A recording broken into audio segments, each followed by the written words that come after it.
G'day guys, back again for Footy Rants, and what a week it's been in rugby league.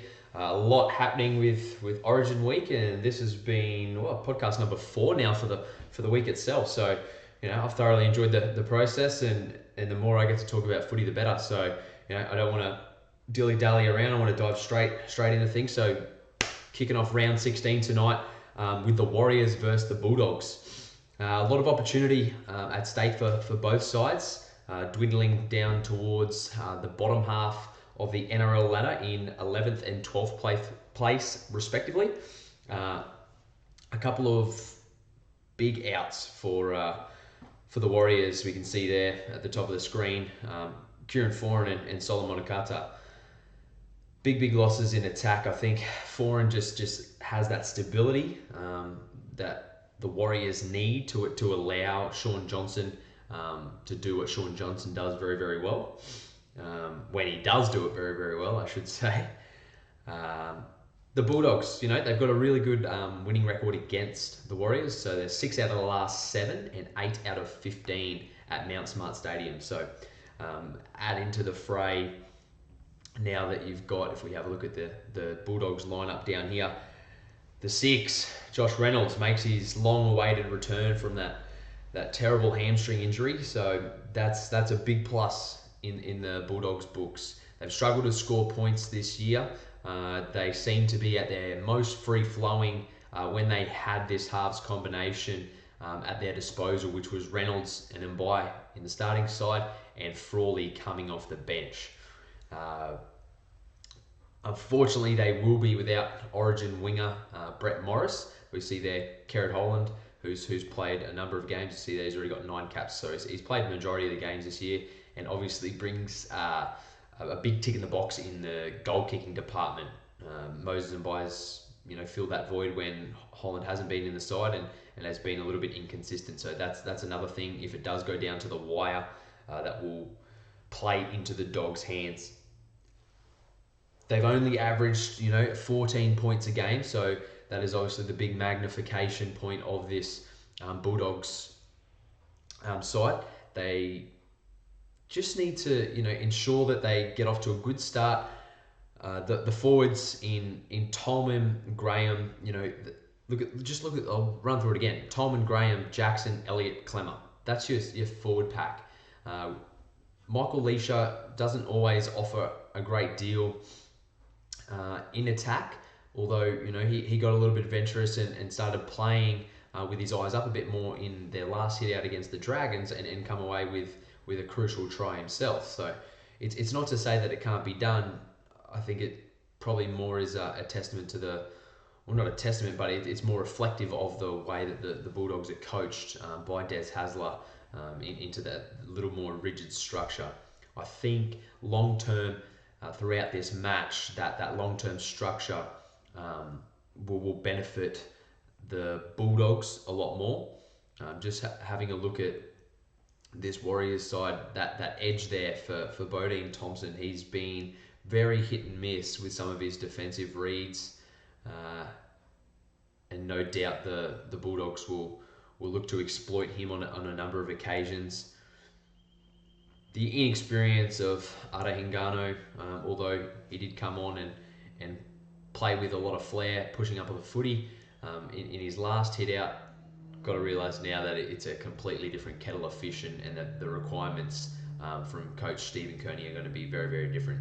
Not to say that the Warriors don't have the firepower to get the job done. We know that Lasone, Vete and Afoa have done more than an adequate job throughout their performances for the Warriors this year.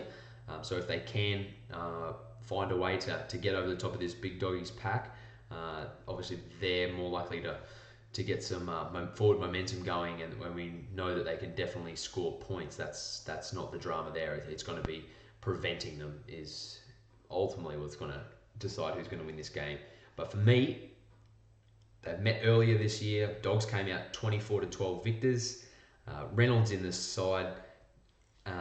And to score and Dogs wins, paying $6. I think there's some good value there. You just, he's just such a likely customer to come out and put on a display for the Dogs fans. So I'm going to take the Dogs 1-12 in that victory there over the Warriors. Second game tonight, we've got the Tigers up against the Titans. So you've got 16th versus 14th, so now we're getting even lower down in the table. So I guess if you're looking at tonight's games as far as entertainment value and teams in form, but probably not the two best games to put back to back with the NRL looking at that schedule. But regardless, some big losses for even further to add to that for the Tigers with no Tedesco fronting up after State of Origin. So Nguama will fill that fullback role. And Zalesniak comes back onto that wing. So it'll be same sort of setup that they had against the Sharks in their narrow loss last week, but also with the addition of Aaron Woods, and Jacob Little gets his start at dummy half with McKilrick relegated back to the bench. I guess this season for the Titans, you compare where they are on the ladder, right? So they're both dwindling down the bottom of the ladder. Tigers has very much been a fucking whirlwind of a season, We had Farah leave at the end of last year. You got Moses that left mid-year. Lola here got transferred only a month ago. Luke Brooks has been out with injury throughout the season. There hasn't been a lot of stability. The only real stability is a lot of these kids that are slowly getting developed by Coach Cleary now. Well, that's another big thing. Obviously, the coach got booted as well. You can't really face too much more adversity as a club. Whereas on the other side of the scale, you look at the Titans and they've just been injury ravaged. They've had to call on at such a depth of their squad. They just can't seem to put the same 17 out week to week. They've had a couple of massive season-ending injuries to a few key personnel. But they're on massive losing streaks. So the Tigers, 6 losses in a row. Titans, 4 in a row. Someone's got to break this spell. It has the potential for that desperation for both clubs to generate something quite spectacular. If we scroll down here and have a look at the Titans side, Jared Hayne will be more than itching, I hope, to alleviate that second 40 minutes that he put together for the New South Wales side on Wednesday night.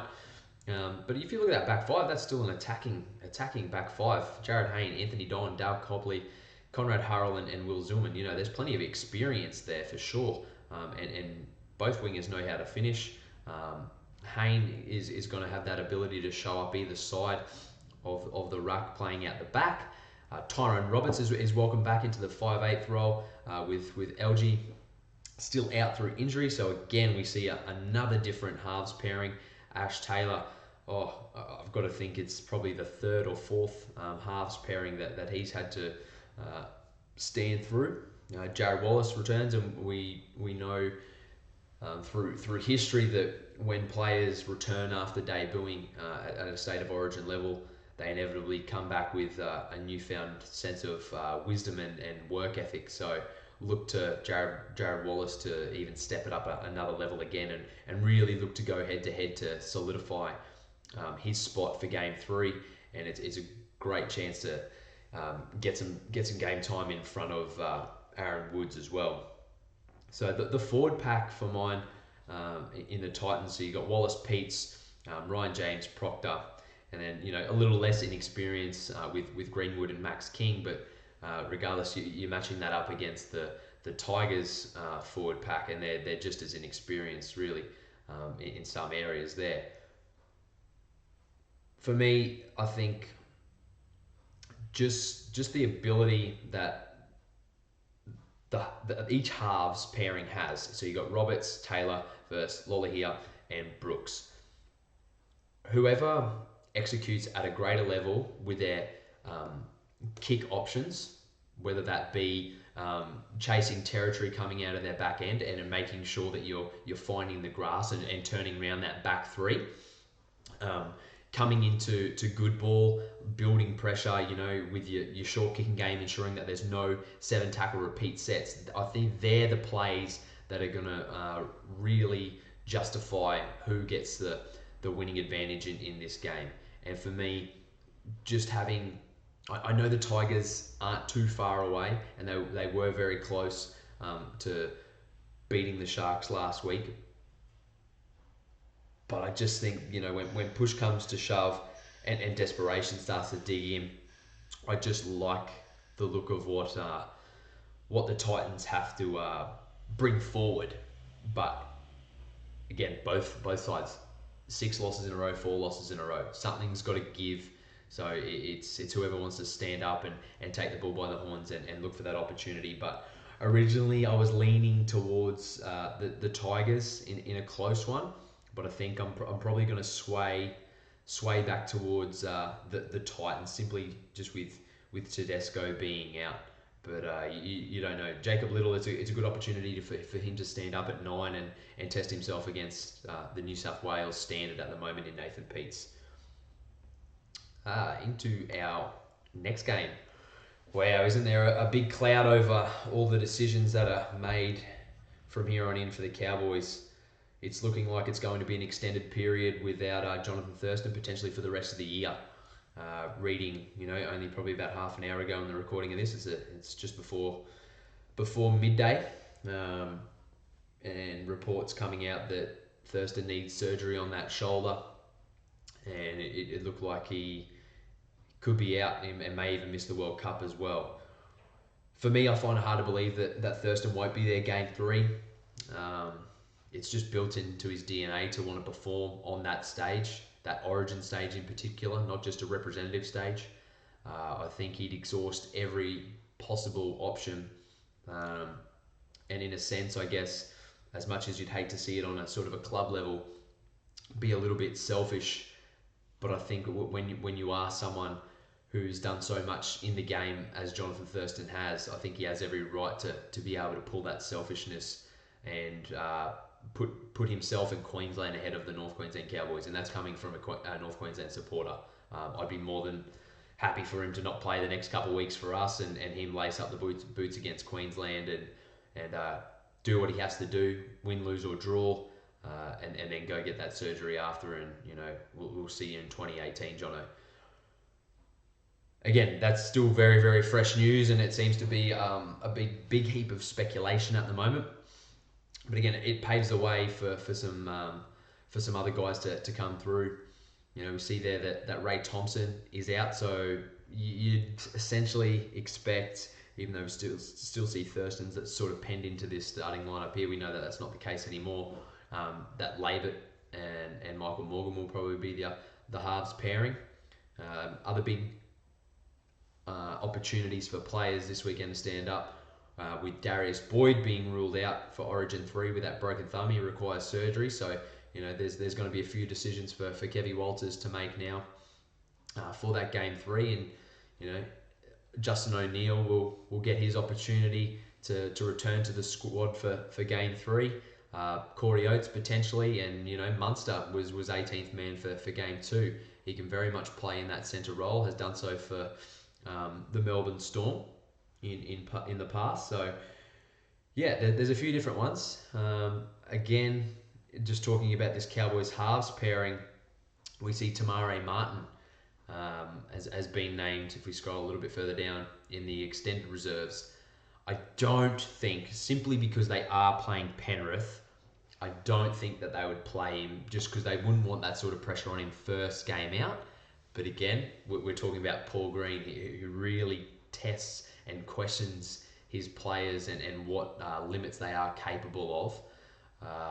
But you would anticipate that Morgan and Martin would have to probably gel a little bit more on the training paddock before they were willing, especially because Morgan's been in Origin camp since Martin's been up there. So I doubt they've even had a training run together. Today would probably be the first day that they've trained together, I would suspect.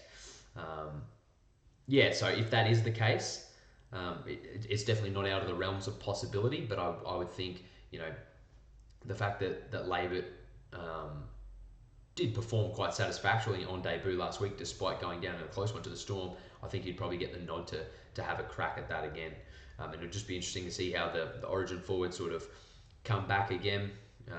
Cooper and Hess got their opportunities and didn't disappoint. So, these are even more factors that start to stack up against the Cowboys when you have a look at this Penrith side, who's in a whole heap of form at the moment after they went off the back of a 5-game losing streak and now on a 4-game winning streak, including the bye. So, they've very much turned that around. They've gone none from 10 possible points to 10 from 10 possible points in the last 5 weeks.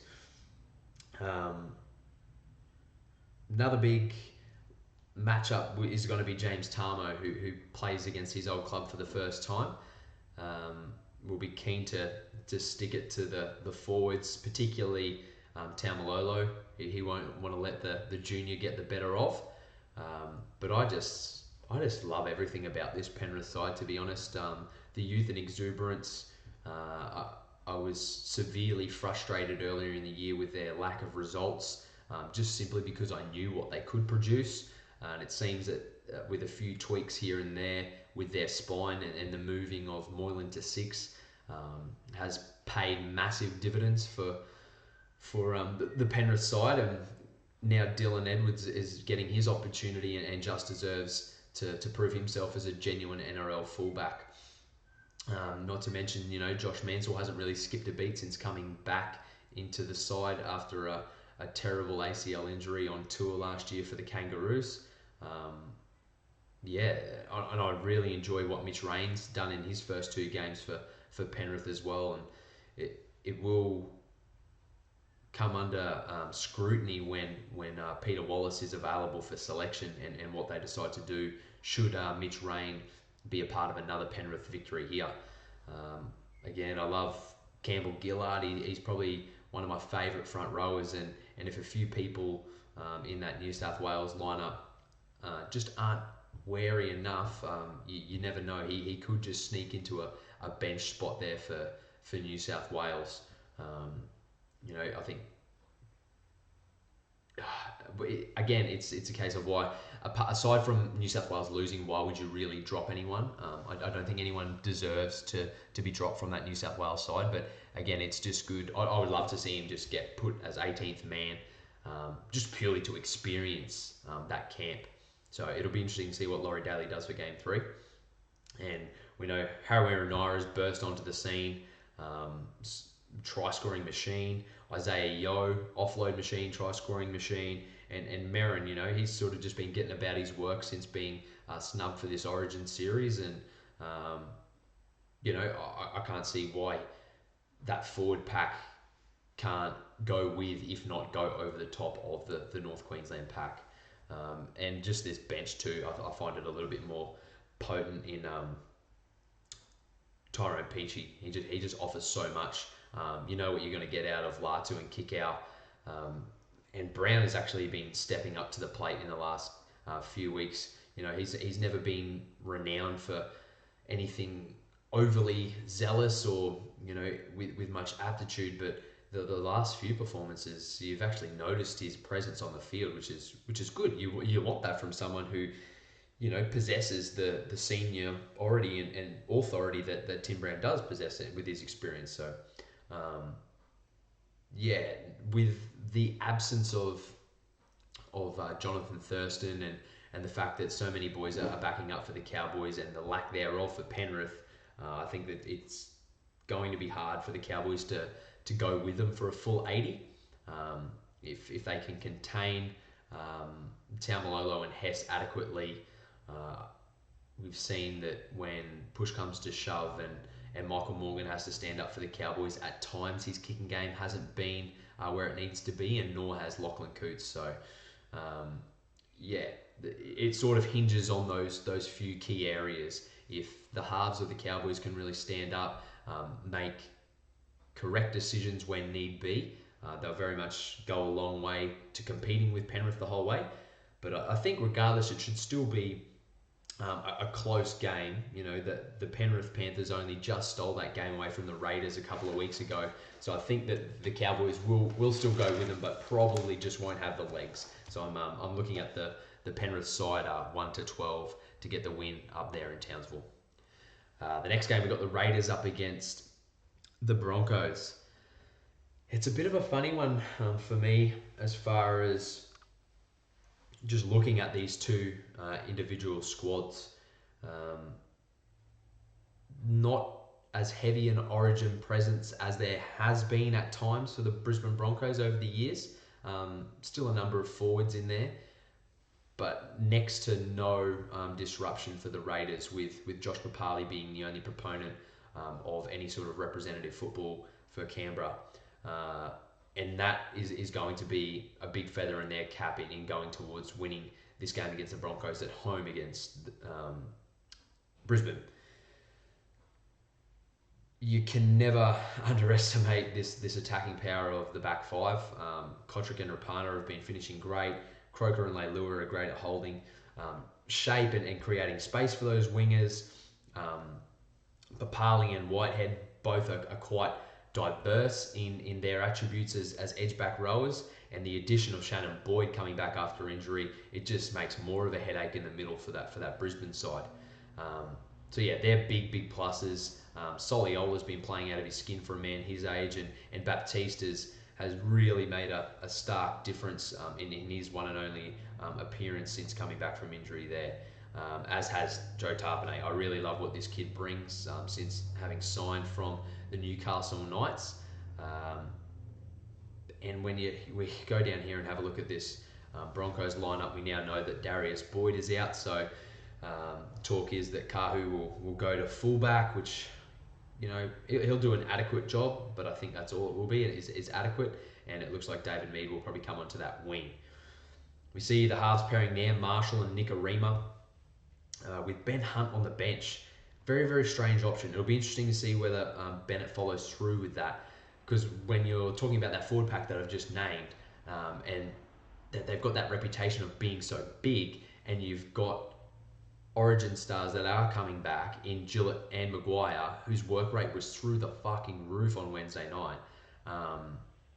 You know, I'm questioning, why do I have the halfback from my 2015 grand final campaign on the bench when I'm coming up against a fucking huge forward pack? I'd be more inclined to bring one of these guys in off the bench, like, you know, Jai Arrow, Jaden Sewer, Herman Assesi. I don't care who it is, they're all fucking massive. So I'd be trying to fight a bit of fire with fire.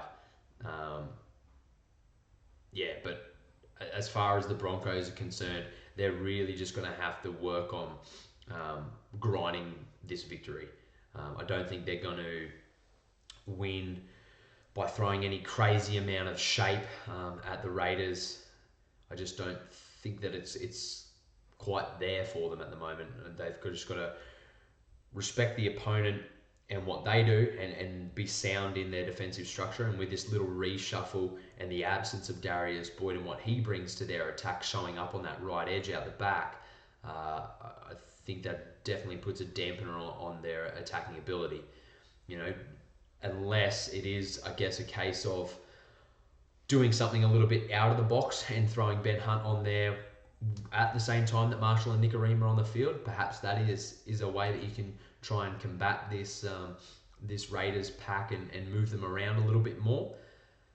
But again, I just don't see that being the way to overcome the Raiders. You've got to sort of beat them in the middle, suppress the amount of influence that back five can have, especially on your kick chase. They need to make sure that they're containing the Raiders in there, and even potentially, you know, just looking for sidelines early in the game, actually preventing the ability of someone like a Jordan Rapana to come out of his own end in broken play. But again, you've got to flirt and make sure that you're putting it out. And when you are trying to build pressure, say, for example, building dropouts, goal line dropouts, if you're giving away 7 tackle sets and you're starting to get fatigued, and you've got Gillett and Maguire there that are already had an extreme workload in the last week and a half, you know, that's when those sort of guys like Leilua, Rapana, and Croker are going to start to do some damage. Jack Whiten can be super potent off those 20-metre restarts as well. They're just a few of the reasons that I think that the Raiders will probably go on to win this game. But in saying that, the Broncos have a very strong winning record against Canberra. The Raiders haven't won since 2013, but I think this night could be the night. And again, another little stat, Benji Marshall was the man who broke the shackles of the curse for the Dragons against the Raiders. I believe he's won 16 or 17 games against them. So, if you're into your stats and your superstitions, perhaps he's the man who steers the Brisbane Broncos to yet another victory against the Raiders. But for me, it's Raiders 13 plus. I think they can really start to exploit that middle if they dominate early and start to gas some of these Origin forwards that have to back up. Alrighty, our next game, Roosters and the Storm. It's being played in Adelaide, this one. Unfortunately, there's going to be a multitude of Origin players absent in this one. Captain Boyd Cordner, the biggest omission we see there in the edge. So Ryan Madison has filled that void in the past. So it'll be interesting to see if they go that way, or if perhaps Aiden Guerra may get the nod. And no big three for the Storm, so no Slater, Cronk or Smith.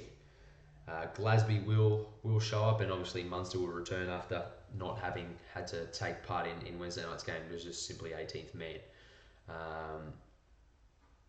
It's going to be interesting. It's easy to write the Melbourne Storm off when you're coming up against a team like the Roosters, who, although Boyd Cordner is a massive exponent for them, doesn't necessarily take away too much. The area where I do think that the Storm can really get some joy is, though, through that void that Boyd Cordner leaves defensively. We've seen what happened to Luke Keary a few weeks ago in his absence, and there was a shit ton of poor reads and extra work that needed to be done by that left defensive edge. And if you look at who that right attacking edge-back rower is for the Storm in Felice Kafusi, we know what sort of influence he's had for that Melbourne Storm side this year, and ended up scoring another fantastic try again last week. So that's the big tick in the box in my eyes for the Melbourne Storm, is them isolating and getting some traffic running at Luke Keary. But outside of that, there's going to be, I'll quickly rattle off that Rooster side for those of you listening on. So, you've still got the back five of Gordon, Tupou, Mitchell, Manu and Ferguson. The same old halves pairing of Keary and Pearce, who've been so monumental in so many of the victories for the Roosters this year.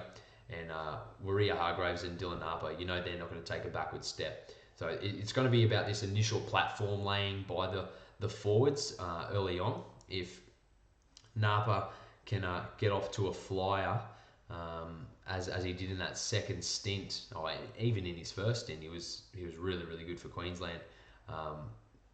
Then that's really going to be the linchpin of how they set this 80 minutes up. There's going to be some interesting decisions. You would expect, if we have a look down here at the reserves for the Melbourne Storm, Griffin Croft and Brandon Smith, you would anticipate that they will once again take part for the Storm. But what they do with the halves is another question around Munster. Do they leave Munster there again, but in the absence of Slater and Cronk? Do they push Munster back to one again? Do they leave Tonamapea, or do they push Tonamapea back to fullback and slide Curtis Scott, who we see is named on the bench there?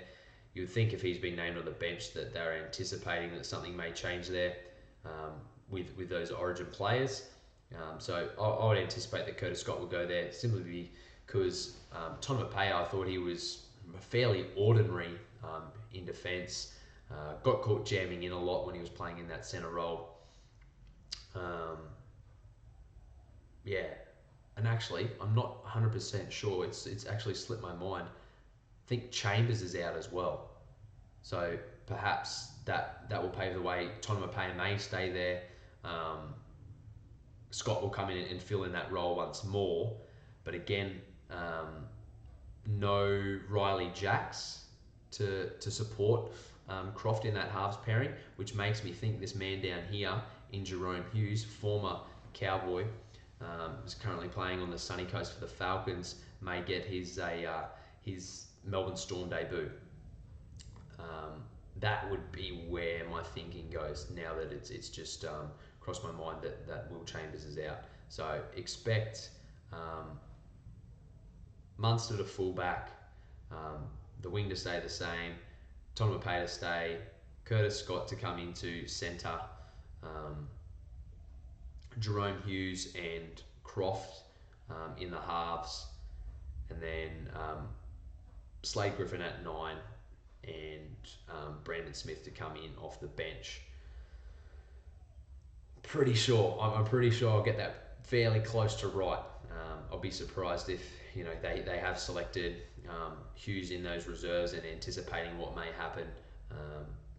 We've seen the masterstroke of Craig Bellamy and his ability to sort of read his options and play his cards right. So that's a lot of change to throw into a side, but one that still has the likes of Vunivalu, Adokar, Munster, Bromwich, Felice Kafusi, and even the versatility that someone like Tohu Harris brings, and you always know the role that Dal Finucane's going to play for you as well. So still very much a framework to build off for the Melbourne Storm. I think a lot of people have written them off already just because the big three are out. Not to mention Chambers being out. But I think Glasby will really want to stand up. I know he got hammered a little bit for his involvement in some defensive reads on Wednesday night. But having gone back, and I sort of felt the same way, I'm not going to lie, but having gone back and watched the replay again and looking at the stats, his work rate was really, really good. And aside, you could probably excuse him a little bit on the Travojevic try. Just got a bit of a defensive fuck up around the markers. So he wasn't entirely to blame, and then he just got beaten on the outside by a smaller, faster bloke in Maloney. So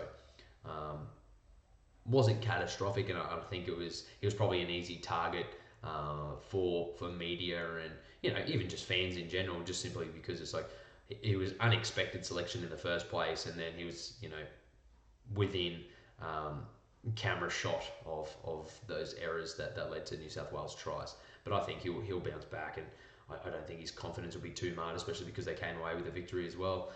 If anything, he's learnt something. So yeah, there's pluses and minuses for both sides. I really like the inclusion of Connor Watson on the bench. I think that's going to be an area where they can try and exploit the Storm is basically return fire against what we know Brandon Smith's going to do off the bench for Melbourne, and that's just bring some pizzazz, some zing around that ruck, and try and open up some of these forwards which are going to have to play some minutes for the Melbourne Storm.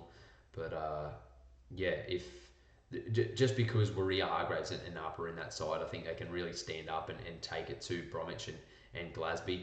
So, and unless they can really exploit that edge that Corden is going to be absent in, I'm not sure if 80 minutes of football is viable.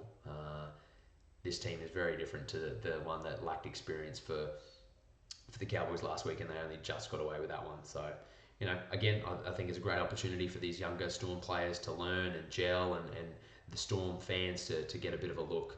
But I guess the Danny Downer is the fact that they're trying to put a showcase game on in another state and try and grow the game, and none of those players are there. So again, I guess it's another cross in the box for State of Origin and the way it's being scheduled at the moment. Into the next one. Alrighty, Dragons up against the Knights. 6th up against 5th. Real easy to sort of throw this one by the wayside and expect that, Newcastle's sort of just going to roll over again. But yeah, although the Dragons do have a pretty good record in recent times against Newcastle, they've won 4 of the last 5. The Dragons haven't really been in a spot of form themselves. Lost their last 2 and 1 in really poor form against the Tigers a couple of weeks back in Widdop's first game. Back from injury. The Knights, they haven't really been too far off.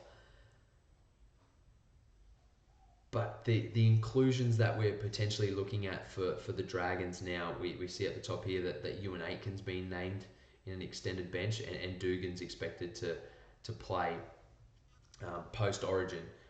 Frizzell, from what I'm hearing, won't be taking place in that lineup. He'll be a massive loss, but what I didn't feel like it was the forwards that let the Dragons down last time around against the Bulldogs. I thought it was the attack. I thought they laid a great foundation, but the Dragons halves, not so much Widdop, but they seem to very much play that structured left-right half combination. And when they kept going back to the right, Macron is used to, well, early on in the season when they're having their success, was the big frame of Ewan Aitken, and then also Dugan showing up out the back. So there's options, not to mention that Ewan Aitken being a bigger body was drawing more numbers in, so it would entice that winger to jam in more, or either back on the inside, and that's when you could play back out the back to Dugan to create some space when Aitken runs such that a good courage line back on the inside. If they can piece that together, that's where I think that the Dragons will come good again and start to find a bit of the form and I guess finishing qualities that we saw earlier in the season before they've gone on this little bit of a losing streak.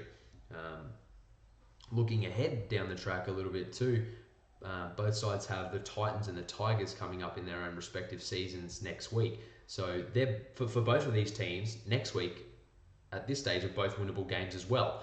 So whoever gets the ascendancy in this match has a potential to build a bit of momentum and go back to back. So that's, I guess, as far as where both teams are positioned on the ladder. Obviously, the Dragons being in 6th place, starting to get a few wins back to back again and building some momentum is a lot more advantageous for them rather than the Knights, who's their season's essentially over. They're not going to make the 8 from here. But yeah, looking at this forward pack, even without Frizzell, you still got Packer, Vaughan, Sims, Thompson, DeBellin, who are going to do an adequate job. You've got the potential then with Kurt Mann making way for Ewan Aitken, should he get the nod, to potentially come off the bench and offer some variety around the ruck, which that's going to tire, because I say it every week. Saifidi and Starling for mine, they're not a genuine threat to a starting front row pairing. When you're looking at Packer and Vaughan, it's a completely different kettle of fish. But again, you can't go and underestimate the strike weapons that they still do possess. Gagai's going to be fired up over what I felt was a man of the match performance for Queensland on Wednesday. Matautia's been really working well with his brother Sione on that left edge for Newcastle, and we all know the finisher that Nathan Ross is. So the more time that Feeney, Lamb and Danny Levi have been spending together has been timeless for them, and it's been producing results, and we're starting to see more and more of these guys play more and more games together, which is only going to benefit them in the long run. Again, we sort of look down at the games played, and you've got 1, 2, 3, 4, 5, 6, 7 of your starting 13 that have played every game together. So, that's a big tick in the box for Coach Nathan Brown, and I guess that's why he's sort of sticking with these guys and trying to get that consistency, because that's what's going to help build towards those positive results that they're chasing, if anything else. So yeah, I don't discount Newcastle Knights simply because of the form that the Dragons have been possessing, and if those things that I've spoken about, the influence of Aitken, should he play, Dugan, should he play, influence the Dragons' attack. If that doesn't happen, well, then the Newcastle Knights are a massive chance. But yeah, for me, I think it's, Dugan will take plenty of confidence in his performance, even though New South Wales didn't get the result. Got his little opportunity to play one for New South Wales, which he would have relished. And he'll really want to go out there and match it up against Gagai, who I guess in the end sort of got a bit of the last laugh against them with a 2-try winning performance. So I think Dugan's going to fire. I think that, you know, Ewan Aitken will probably get the nod in there, and he's going to make the world of difference on that right edge. So look for that right edge to fire and the Dragons to kick on 13 plus should both of those boys be in that lineup. Final game, we're almost there. I feel like we've been really delving deep into this week's footy rants, and I guess that sort of comes off the back of my energy that I've experienced this week. Really loving everything off the back of State of Origin. It's made for such a entertaining series. So yeah, it'll be interesting to see how this final game of the round plays out. Sharks Manly, it's always a grudge match. You know, there's plenty of history amongst these two clubs, but the two biggest disparages for me come through Cronulla having 5 players backing up from Origin, and Manly only the one in Jake Trbojevic. Manly's won 7 of the last 8. They've got a winning record at Shark Park.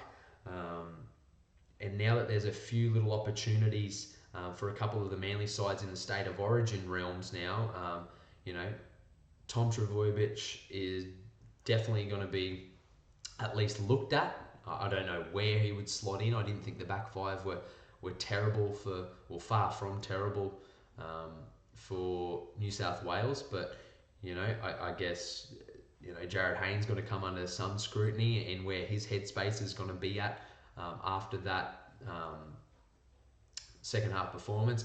But you know, if you're looking at a champion and love him or hate him, he's done what he's done. He's achieved phenomenal results.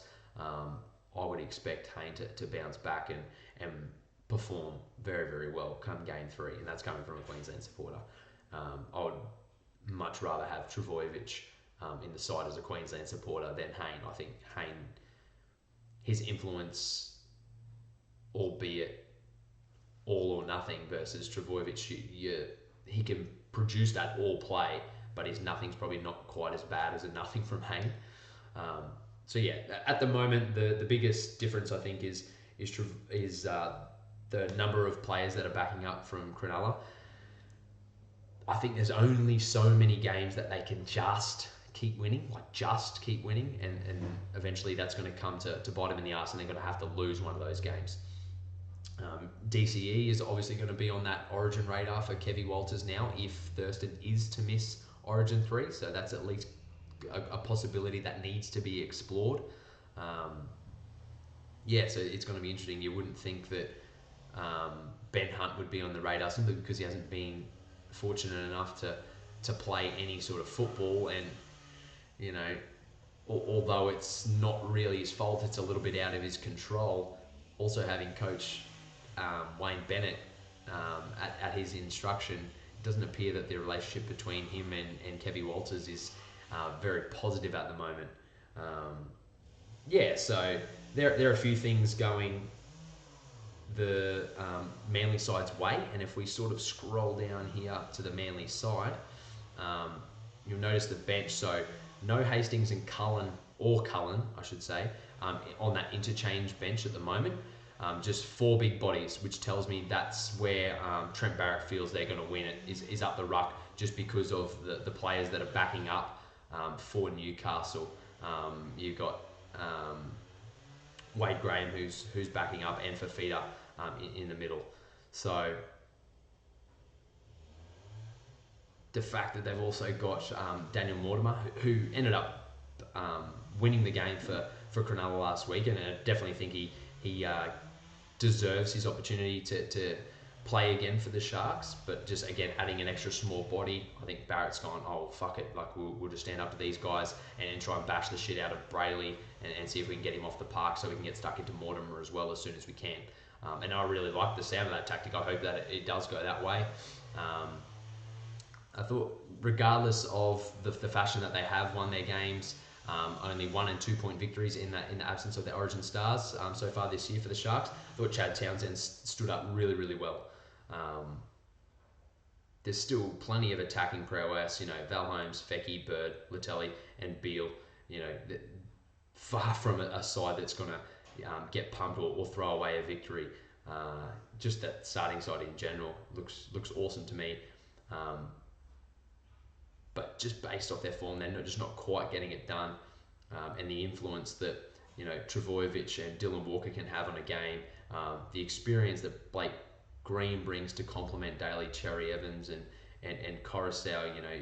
All three of these have 6, 7, and 9 have all played in NRL Grand Finals now. So, I think with Trbojevic coming back and his performance, I think there's just continued tick in the boxes. Marty Tapau's in a real right patch of form, and I think we're going to see a Manly upset. So for me, my couple of upsets for the week are going to be the Bulldogs and Manly.